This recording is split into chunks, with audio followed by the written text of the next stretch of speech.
It's time to get your champagne wishes and caviar dreams. Welcome inside the Hall of Fame. Now, can you dig that? Boom! Welcome inside the Hall of Fame. I'm Booker T, 6-time world champ, 2-time Hall of Famer. Got my man Brad Gilmore here with me as always. I want to thank everybody for stepping inside the Hall of Fame. Getting your champagne wishes, caviar dreams, man. Oh, yeah. How you feel, dog? Hey, I'm feeling good, BT. I'm feeling real good. You know, we're getting ready for Reality of Wrestling Breakout this weekend, which is going to be awesome. I hope everyone has a chance to come out there and check out, you know, the stars of tomorrow and some NXT performers that will be in the building at the Walker Texas Lawyer Arena. But aside from that, BT, I'm good, man. How are you?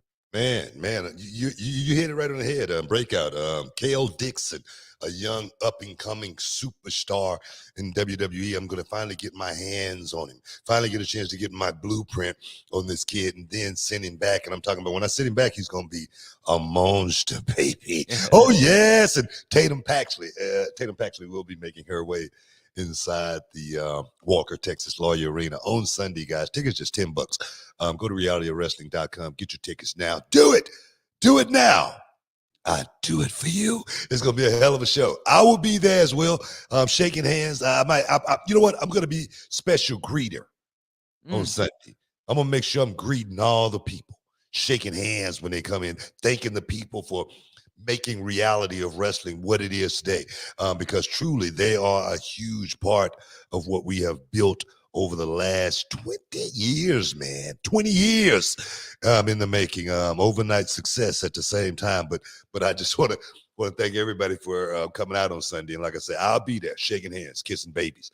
You know what? I might even bring a stack of photos to sign or something too, just for the appreciation of our Road Nation. Seriously, man, they really do a lot of work for us. Oh man, that, you know what? You're absolutely right. Without Reality of Wrestling, the fan base has also been so loyal. And what's crazy is, and we've talked about this before, the fan base is so loyal. Some of them have had children, like during the time I've been there, and now the kids are like in 7th grade. Yeah. You know what I mean? And they're still coming to the show. You know, and it's just like, what the hell? Somebody called me Mr. Gilmore the other day, and it threw me off. And who the hell is that? It's not me. You're not talking to me. Looking for your dad, huh? Bob's behind me somewhere. No, it's amazing, man. It truly is amazing. And the Sunday Breakout show is something that we really are going to be putting a lot more time into and a lot of more work into, just because we want to be able to bring that show up to the level of what we do every second Saturday of the month, which is last show was unbelievable. It was an unbelievable show, guys. If you haven't had a chance to check out Reality Wrestling, go to Reality Wrestling /YouTube. You can check it out. If you haven't subscribed, make sure, guys, hit the like to subscribe button. We're trying to get up to 800,000 subscribers. Right now, I think we're at 787, and we're getting so close, but we need you guys to get us over the hump. We're at 787,932. So we're about to 788. So, you know, we're only a few thousand away, man. We're only a few thousand away from getting there. So do it. Do it for us, man. We We would do do it it for for you. you. Yeah. Come on, man. Yeah. I saw a movie with Willem Dafoe last night I was watching. It's actually the latest Spider-Man movie. He's in it again. And every time I see Willem Dafoe, that's what comes to my head. Do it. Do it now. I do it for you because that's what I think where you got it, right? You got it Yeah, from yeah. Willem Dafoe. Yeah. What movie was that? I can't think of it, man. I can't think of the name of it right now, but it was a war movie, and William Defoe, he was on top of this hill, and all the Viet Cong infantry was coming in on. He was surrounded, and they were getting ready to take over his spot where he was, and it was an airplane flying over that had all the munitions and the bombs to drop and whatnot. His name was Sandy, and I remember William Defoe said, "Do it now." No, do it, Sandy. Do it now. I do it for you. Sandy dropped the bombs right on his spot. Boom, blew all the Viet Cong up. America's win. Oh, there it is. What was that? Was that Platoon? No, it wasn't Was it Platoon. No, it wasn't Platoon? Platoon. He was in Platoon. I can't think of the name. I don't know if he was in Platoon or not. I don't think so. Well, Willem Dafoe was in Platoon. Was he? Okay. But it wasn't Platoon. It wasn't Platoon. It was I can't think of the name of it right now. It'll come to me. But do it, Sandy. Do it now. I do it for you. And what was so beautiful about that scene was the bomb was dropping, and William Defoe looks up at the bombs dropping, and you can see the crystal blue eyes of William Defoe as the bombs went off. Unbelievable scene. Unbelievable. Wow. Yeah. Wow, man. Well, yeah, every time I see it, he's actually, by the way, a phenomenal actor.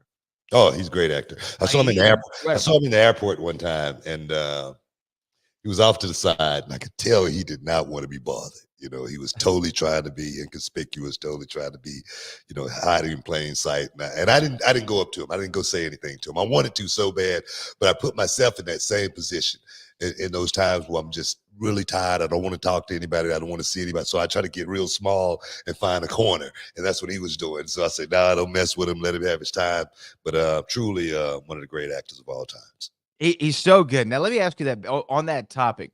What is your go-to strategy? Because I've been out with you quite a few times where you get mobbed by the photos, and right, it only takes one person to say Booker T, and then you turn around and you do like this kind of thing, and then it's a swarm, right? It's a swarm every time. It doesn't fail.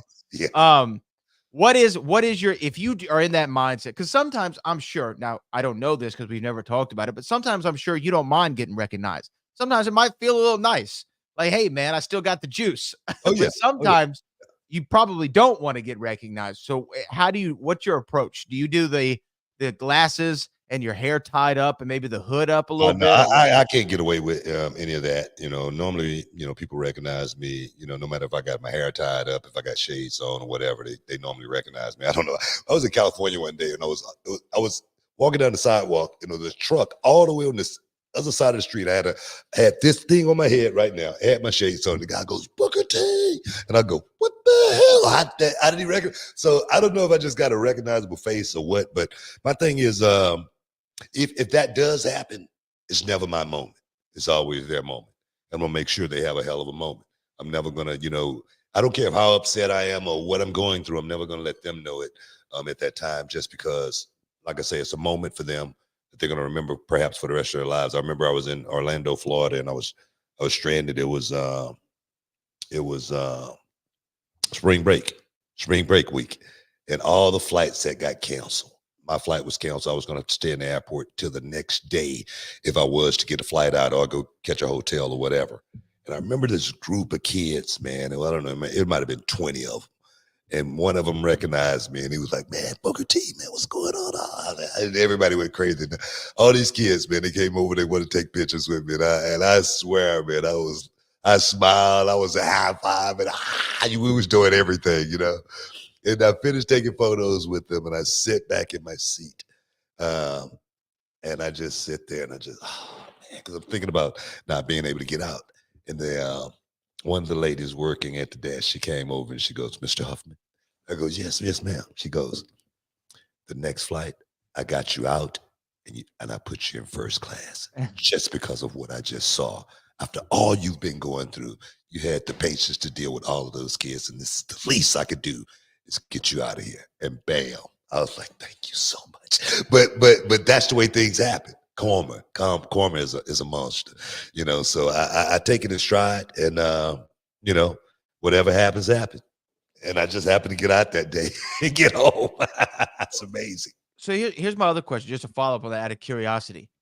What if like a fan approaches you, because you don't mind taking photos, you don't mind signing autographs, right? But what if somebody approaches you the wrong way? What is I treat them like it's the wrong way.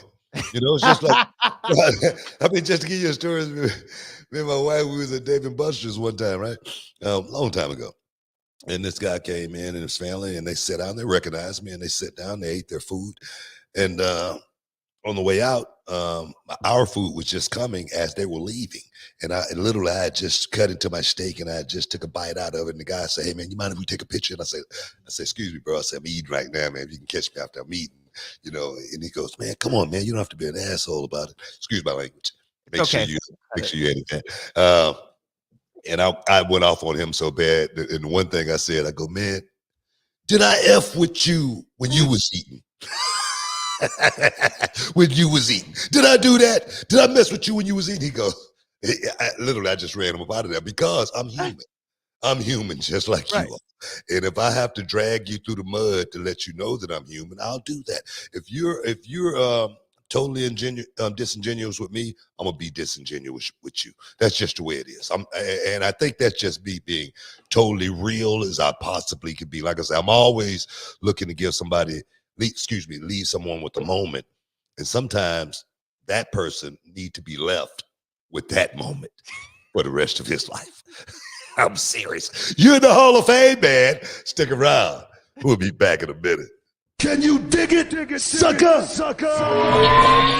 And this episode is sponsored by Blue Chew. Guys, let's talk about it. Let's talk about sex. Hey, you remember when you was always ready to go? I'm talking about strapping the rocket on it, man. Going straight to the moon. I'm talking about getting it done. If you want that extra confidence, I got something for you. Listen up. BlueChew.com. Blue Chew is a unique online service that delivers the same active ingredients as Viagra, Cialis, Levitra, but in a chewable tablet at the fraction of the cost. But the great thing, Book, is you can take it anytime, day or night, so you can plan ahead or be ready whenever an opportunity arises. The process is simple. You sign up at BlueChew.com, consult with one of their licensed medical providers, and once you're approved, you'll receive your prescription within days. The best part, guys, it's all done online on the internet. So there's no doctor's visit, no awkward conversations, no waiting in line at a pharmacy or any of that. And the thing is, Book, Blue Chew's tablets, they're made right here in the USA and prepared and shipped direct to your door in a discreet package, so no one is the wiser. Let's just get it out there, guys. Blue Chew wants to help you have better sex. Discover your options at BlueChew.com. It's like this. Chew it and do it. And we've got a special deal for our listeners. Try Blue Chew absolutely free when you use promo code Booker at your checkout. Just pay $5 for shipping, man. That's BlueChew.com. Use promo code Booker to receive your first month absolutely free. Visit BlueChew.com for more details and important safety information. And, we want to thank Blue Chew for sponsoring the Hall of Fame podcast. Chew it and do it. Boom. Welcome back inside the hall, man. I don't know if we got any super chatters out there that's ready to get in, but guys, if you do want to ask a question, make sure you get that super chat in now, because we're not going to be around here for a long time, but we're going to be here for a good time, if you know what I'm saying. So do it. Do it now. I would have loved, though, to have seen in the last segment, we were talking about a guy who interrupted Booker during his dinner. I would have loved to have seen his face. One of the times I went off so bad. I remember we was on an overseas tour, and we were like grinding, man, going from one place to the next. And we was on in the airport. We was getting ready to come back to the States, and I remember I was sitting, I don't know, on something. I just can't remember what it was, but it was like in the middle of, where where people will be walking, and I was dead asleep. I was dead asleep. I had told one of my boys, wake me up, man, when we get ready to board. And this guy came up to me and he tapped me on the shoulder and he goes, "Hey Booker, you think I can get a picture with you?" And as loud as I could, I woke up and I go, "Are you kidding me?" A grown man just woke me up out of my sleep for a photo. I went off on him so bad. I swear, man. But moments like that, I find myself being as human as I possibly can. Just because you would think a grown man would understand.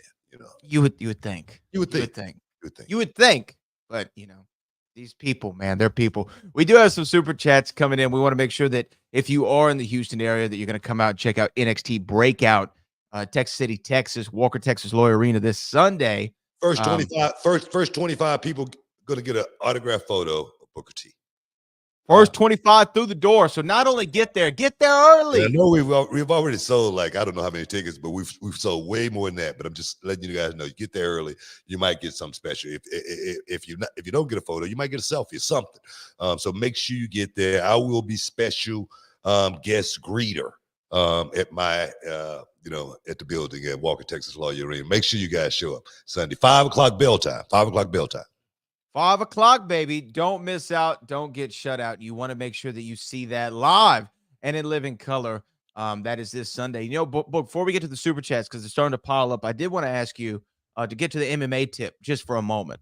Francis Ngannou's return to MMA was announced today. He's going to be fighting in the PFL against Renan Ferreira, I believe is how you say his last name. I don't know if you saw any of that, but do you have any takes on him coming back to MMA? Because he did step his toe in boxing. He fought Tyson. He fought Tyson Fury. He fought Anthony Joshua to not as great success as he did against Tyson Fury. And now he's kind of stepping back in the PFL against a guy who's, formidable if you look at his record. He's beaten some names, guys you would know, like Ryan Bader most recently. So what do you think about Francis Ngannou's return to the octagon? No, man, I'm happy he's returning back to his trade. That's what he does. Stepping into the boxing realm, that did him a lot of good. Honestly, win or loss, it did him a lot of good because I'm sure his bank account right now is solid because that was Saudi money.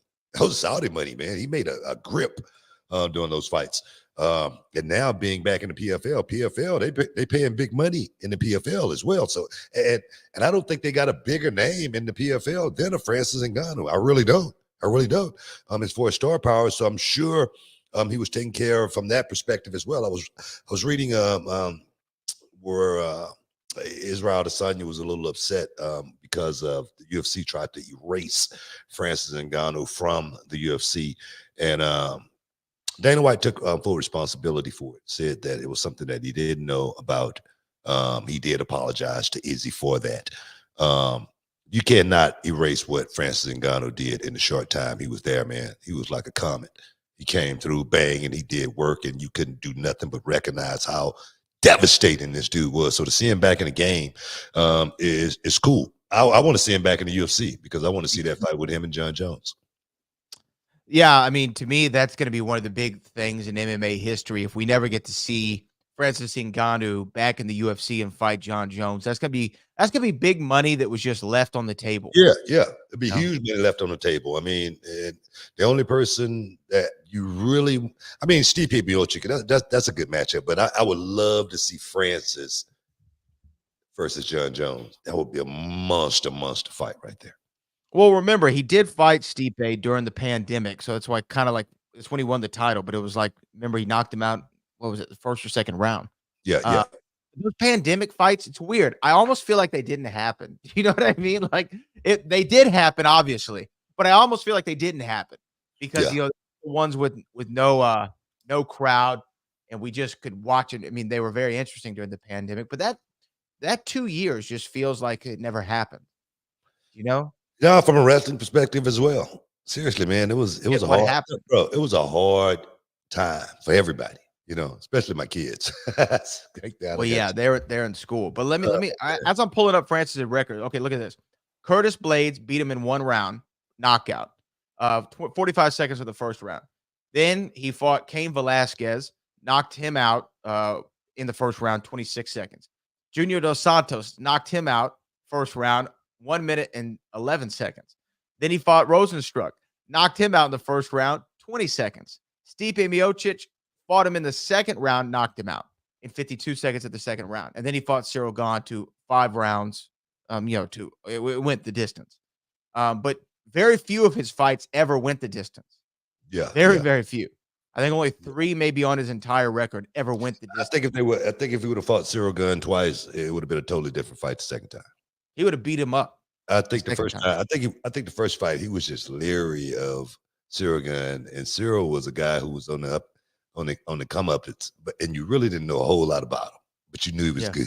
You know what I mean? So I think neither one of those guys went to fall into a trap. That's why it was a sleeper as far as that fight go.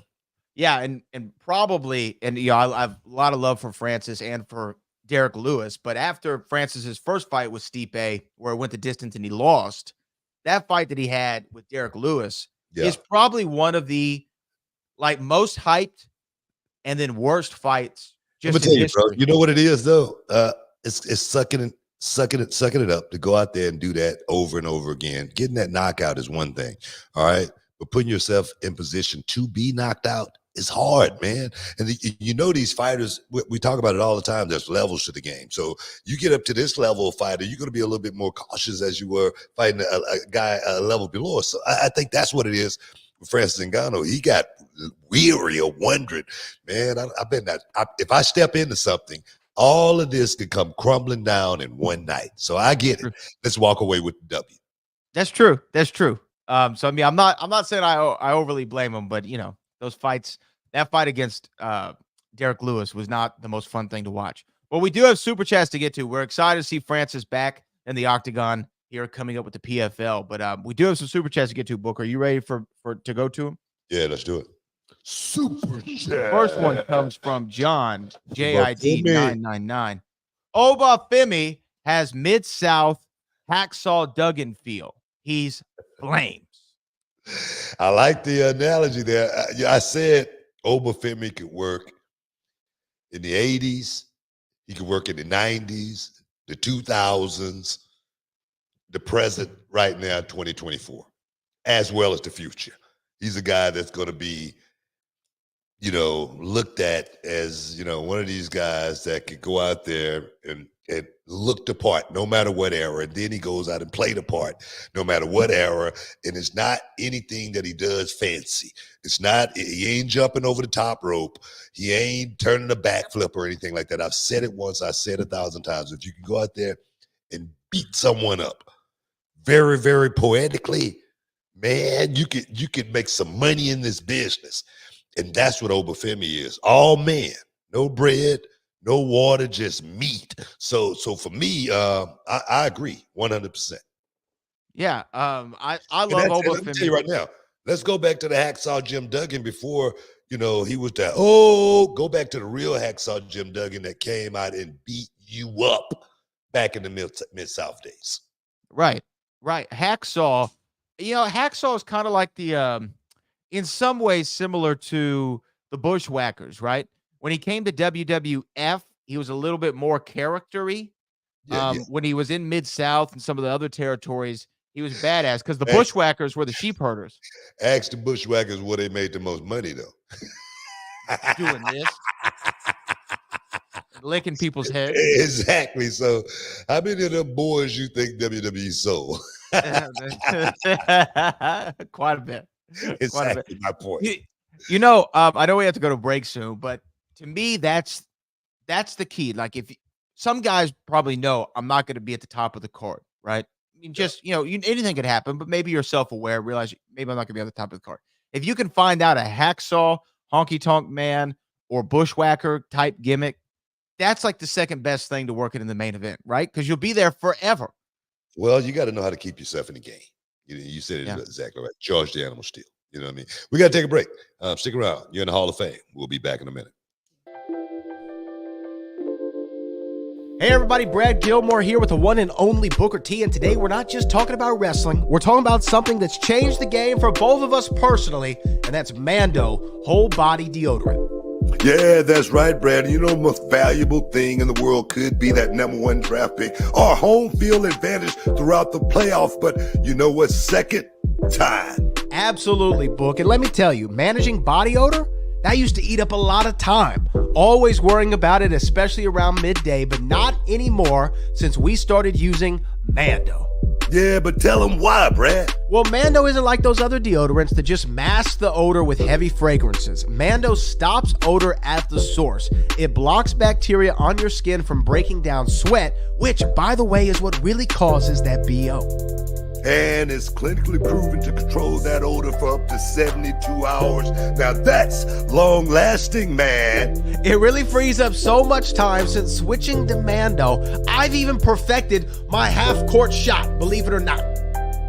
Man, that's awesome. And let me add, I've been using Mando everywhere. Pits, grundles, and even those stinky crevices. We all got. It's aluminum-free, cruelty-free, dye-free, and vegan. Designed by a doctor who knew what was up about body odor, man. And for our listeners, we got something special. New customers can get $5 off the Mando starter pack. That's over 40% off. Just use our code BOOKER at shopmando.com. That's shopmando.com. Use shopmando.com. Check out their starter pack. Brad and I would not steer you wrong. With Mando, you're really taking care of your body odor anywhere and everywhere. Give it a try and let us know what you think. All right, now back to wrestling. But remember, control your body odor anywhere, anytime with Mando, and save big with the promo code Booker at shopmando.com. Welcome back inside the Hall of Fame, man. Flight of the Intruder. That was the name of that movie with William Dafoe in it. So if you get a chance, check it out. Okay, yeah, I've never seen that one. So Flight of the Intruder, awesome. Well, we got more super chats from our Hall of Fame faithful here, so we might as well continue on because they're starting to pile up. Our next one comes from Loso Dolo. Did a little DJ style there. He said, "Can we see Javon Evans at Raw next?" You know what? I'm gonna work on that right now. All right, how about that? I'm gonna make a phone call and see if we can get Javon Evans if he's not busy or anything like that. If his schedule is not, crazy or anything, we'll see if we can get him in next Reality Wrestling. How about that? Javon Evans is a special talent. He really is. Young, and he's only going to get better. He scares the crap out of me, man, because he throws caution to the wind. But he's young. I get it. I totally get it, 100%. He's a guy that's got a really, really bright future, and he is an extraordinary talent. I wish he was one of my students. I'm serious. I wish he was one of mine. Yeah, man, he's really special. You know, you just wonder, like, if you could give him advice, because obviously his style is very athletic. And you can do an athletic style for a considerable amount of time. Do you feel like that could potentially hurt his longevity at all? Do you feel like he needs to adapt when he gets older, or do you feel like this is the path, keep riding the wave as long as you can? It's what these kids do right now. But if he's smart, he'll figure out how to adjust over a period of time to where the fans really don't see what the stuff that he did before. He got to know how to camouflage it a little bit. He's got to know how to, sometimes use it, make people think he's going to use it and actually don't. That type of stuff, So he's got to figure out some balance as he go. But right now he's young, 20 years old. His bump card, right now it's still got a lot more holes to punch. So just let it fly, man. Don't change nothing. Seriously. That bump card will not get declined right now. You know what I mean? Like I say, just punch it up. I'm telling you, like, and I got a lot of love for Javon, and I just wish him nothing but success. But I'm telling you, when he hits around that 30, 33 mark, and he does one of those that back off the top, that diamond cutter off the top like that. Oh my God. So yeah, he's gonna have to figure out how to adjust that. It's like, when did you throw the missile drop kick out? Well, I didn't throw the missile drop kick out until I was in my mid 30s. But I threw the Harlem Hangover out before, right around 30, something like that. Just because, I knew I wasn't going to be able to, pull that move off on a regular basis as well as like Javon Evans, you got to know how to give you got to know how to put that blood in the water and make the sharks go crazy, make them get a frenzy. That's what the Harlem Hangover was about. It was about creating a frenzy, but I didn't really want to do that. But I want to make people think that that's what I could do. So I did it a few times, and even now, still to this day, people talk about the Harlem Hangover, but you can count on both hands how many times I did it throughout my career. Well, there you go. There's the answer. Our next super chat here comes from Big Soul. Said, Book, what's up, player? What up, dog? Can I get one for the one-time ego? Eagle. I'm gonna get him with a smile. It's one of my favorite ones, man. Eagle. Man, I'm gonna tell you, man. Like I said, we gotta figure out who wrote that song, man. We gotta get him to do some stuff in reality wrestling. I'm gonna kill him with a smile. What do you think about that matchup between him, Ethan Page, and Joe Hendry? Not bad. I thought the right person won. I thought the right person won. I want to see Joe Hendry do a little bit more at NXT. He's a guy that's got a lot of talent. He's got an upside. He's more than just a wrestler. He's an entertainer. He's a performer, and I think that's what. Those are the guys that make it to the next level in this business, not the guys that just know how to go out there and turn a backflip or just think about wrestling. It's not the guys that make it to the next level. Joe Hendry, I'm gonna get with him. Work on his diet a little bit, and we're gonna get him there. All right, there you can hear. You heard him, Joe. You heard him, Joe. Oh, Joe. Joe. This comes from Eddie Kane, Maine. Hey. He says, hello, Hall of Fame. I saw Alex Gracia is on her way back to reality wrestling. I hope to see her and Promise Braxton go at it. Boom! What are your thoughts? It's gonna be awesome, man. Alex Gracia making her way back to reality wrestling. She was someone who spent a lot of time with reality wrestling, and now we got the Sherry Martel Classic on the rise. We're gonna have so many ladies wanting to have a chance at winning that Sherry Martel Classic Championship. Whoever wins the championship will walk away with a very, very special title, and it will be the Sherry Martel Classic 2024. So whoever it is, was this Gracia, was this, Gigi Ray, was this Promise Braxton, so many more. It's going to be a hell of a time. So be on the lookout. Alex Gracia, we can't wait. Can't wait to have you back at the Row, the Pink Dream, making a return. Oh. This comes from Callie Toenail. Said, thoughts on Jake Paul versus Mike Tyson. Jake saying big shh, while Tyson seems very calm, unbothered, and I'm sure Mike said he was going to microdose during, I guess, leading up to the fight. I didn't get a chance to see the full press conference. I saw some highlights from it. Little gimmicky. Little gimmicky. Yeah, I think didn't they do like a push off or something like that? They did. Yeah, you could tell that wasn't real. No. You could tell that was, you push me, I push you. One of those type of deals, so I didn't buy that at all. That was a little business they cooked up in the back. Yeah. Oh, an agreement, gentleman's agreement, we'll play around. But I don't see this fight being very, very, I'm not taking it serious at all. I'm not taking it serious to the point to where just because you can see that they didn't take it serious.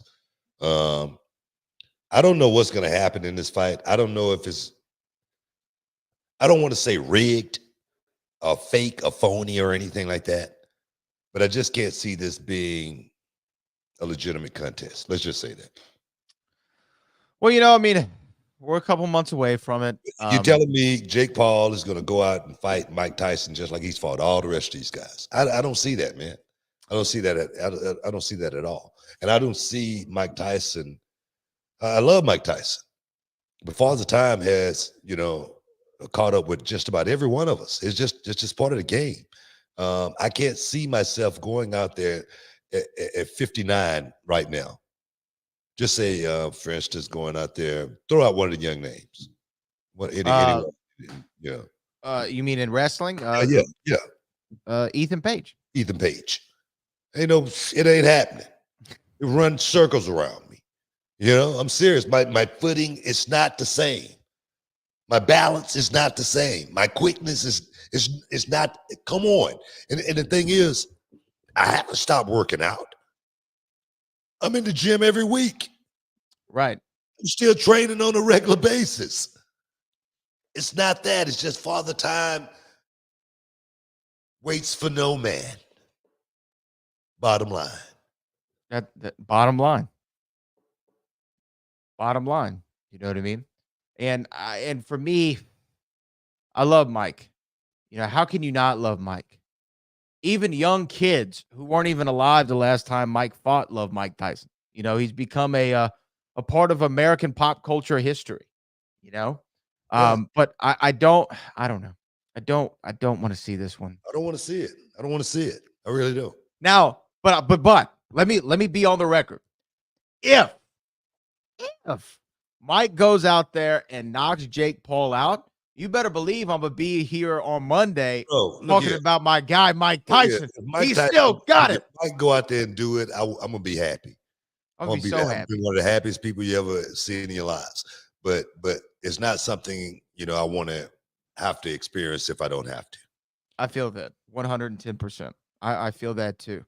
Love Mike though. Love Mike. Would love to see it. And to me, if you were to give him any advantage, Mike, because you say from a physical standpoint, not as much, just based on age.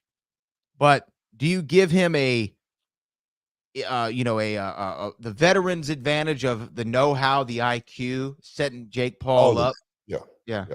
I mean, I give Mike Tyson that. As far as the knowledge of the game, the schooling that Mike Tyson has gotten over his years. He's forgotten more than Jake Paul probably ever learned.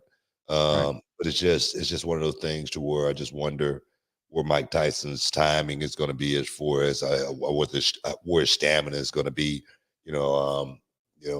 It's a lot of variables that could come into play when you're stepping inside that square circle. And I just, we'll see it. We'll see how it play out. And I'm hoping Mike Tyson, come out of it okay. Me too. But we're going to find out what happens here in just a couple months. I'm sure we'll be talking a lot about it as it gets closer. Oh, yeah, baby. Is that it? That's Super Chats. No. We got more Super Chats, but we got to take a break. Keep it rolling. Okay, my bad. Stick around, guys. You're in the Hall of Fame. We'll be back in a minute. Can you dig it, sucker? All right, everyone, it's Booker T and Brad Gilmore here, and we've got something exciting for all you sports, comedy, music, and theater fans out there. We're talking about Game Time, the fastest, easiest way to get your hands on tickets to your favorite events. That's right, Book. We love all those spontaneous, unforgettable moments, and Game Time is here to make them happen. Whether it's a last-minute decision to see a game or a sudden urge to catch a live show, Game Time has got you covered, giving fans access to tickets even at the last minute in over 60 cities across the United States and Canada. Hey guys, this ain't about getting in. This is about getting the best seats in the house. With Game Time, you can see images of your seat before you buy it. So no surprises there, guys. You can score tickets swiftly. Skip the line, guys. Just dive straight into the moment. Absolutely. And listen to this. Game Time guarantees the best prices. Find tickets in the same section and row for less elsewhere. Game Time will give you a credit of 110% of the difference. So there's no reason to wait, bro.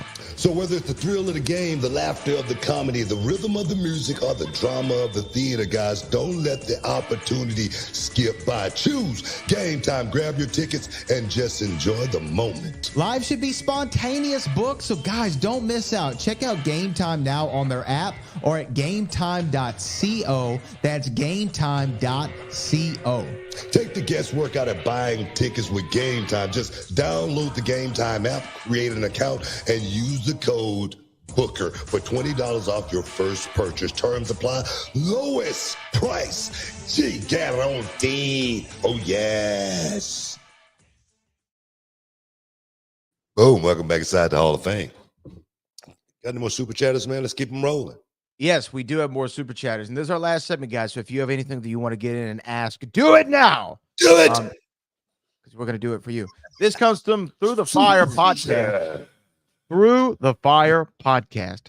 I just received my custom Booker T big gold belt from WCW. I would love to get it signed.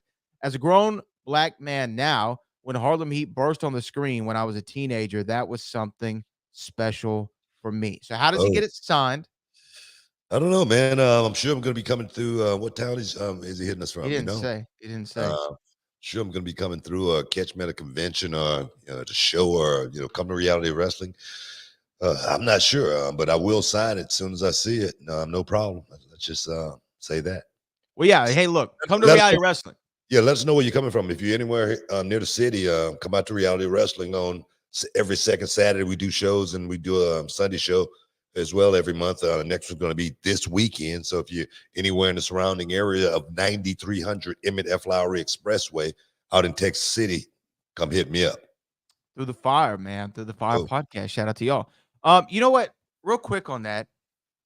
When was like the first time, and it may have been since the beginning, but he says, growing up, seeing you and Harlem, you and your brother, when you were a teenager is something special for me. When did you realize that your being on the show, you were representing more than just yourself? I remember vividly.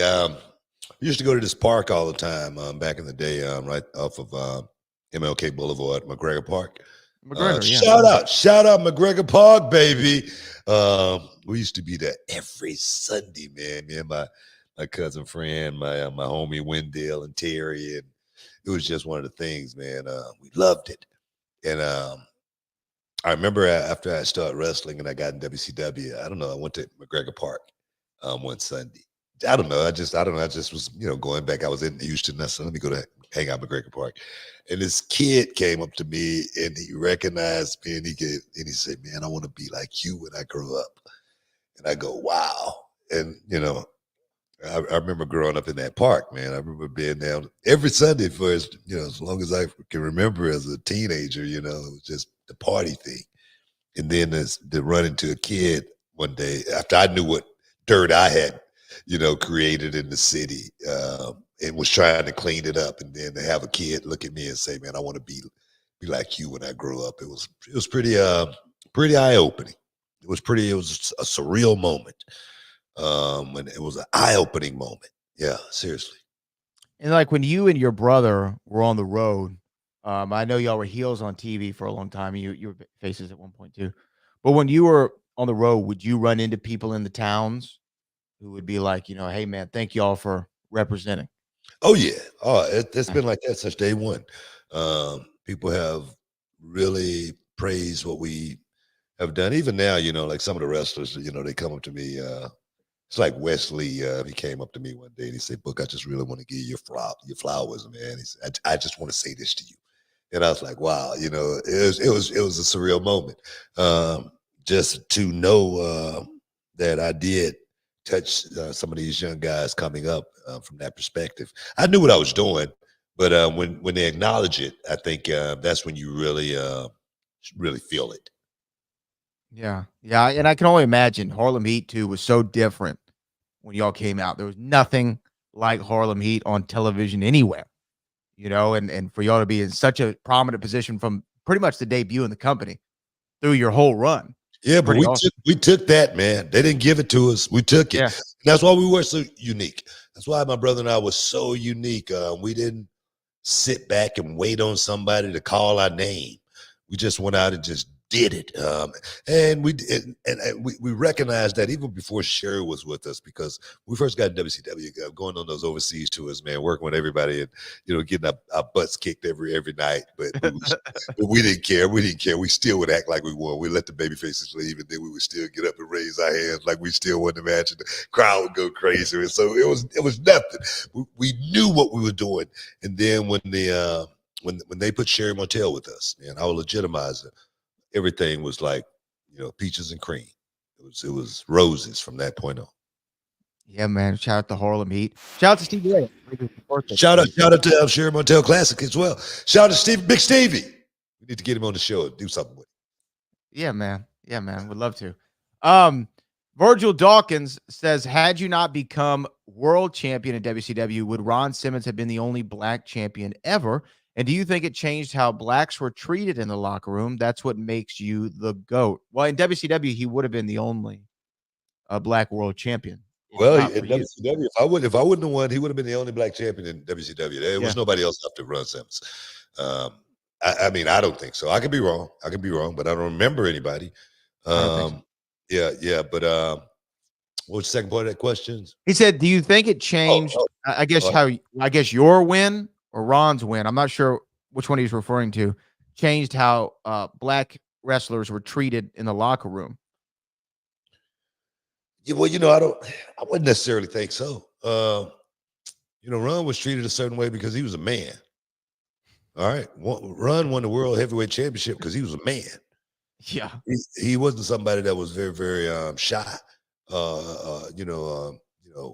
Someone who didn't tell you what he was really thinking about that was on his mind. He wasn't shy at all, timid. That wasn't Ron Simmons. Same with me. I represented in the ring as well as out of the ring every time.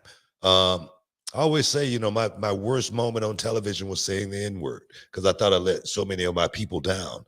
Because I know you got to be able to change your levels in this lifetime if you want to make it to the next level. And I didn't want my young people thinking, hey, that's what Booker T did to get yourself. No. So for me, it was all about respecting myself more than anything. And if you didn't respect me, I was going to make you respect me. And there again, I always said in this business, the only thing that they could do to you is fire you. right. That's it. That's the only thing they could do. And normally they don't fire the talented one. They fired the other guy. You felt you were pretty safe. The guy that's making you money, you're going to keep. That's just business. It's just business. And the thing is, if he's a good guy, you know it. You know Right. it. You know Right. if he's a good guy or not. Right. They're gonna keep you around. Your talent, baby. Talents. And nothing trumps talent, guys.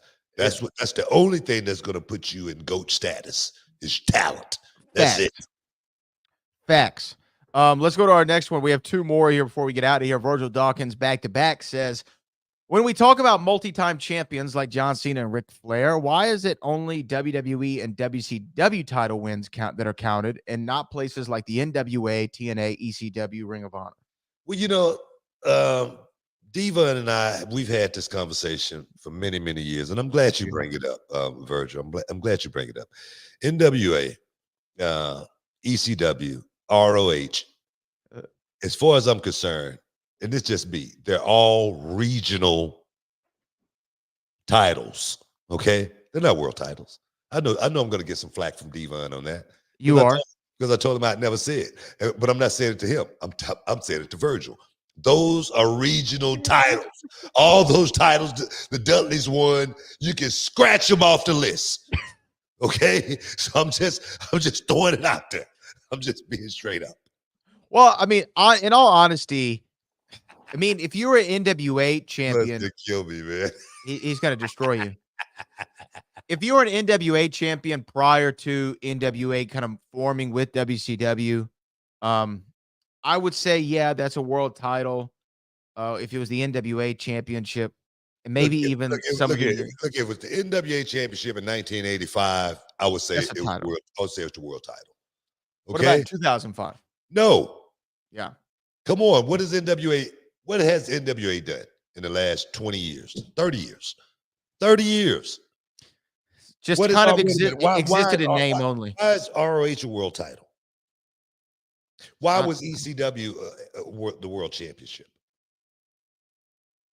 And I have nothing against these titles. That's why I refuse to, put reality of wrestling is one of the prestigious names in the business, and we got the reality of wrestling championship, and that's what we represent. But I would never say the reality of wrestling championship is a world title, no matter how big my company gets, because it wouldn't be right. And that's that's final on that. I mean, to me right now, it's WWE title or really that's the only one. Brandon, ECW championship, tag team championships were regional.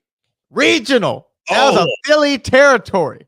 So no diss. You're gonna hear from Devon and Bubba about that. No diss to anybody.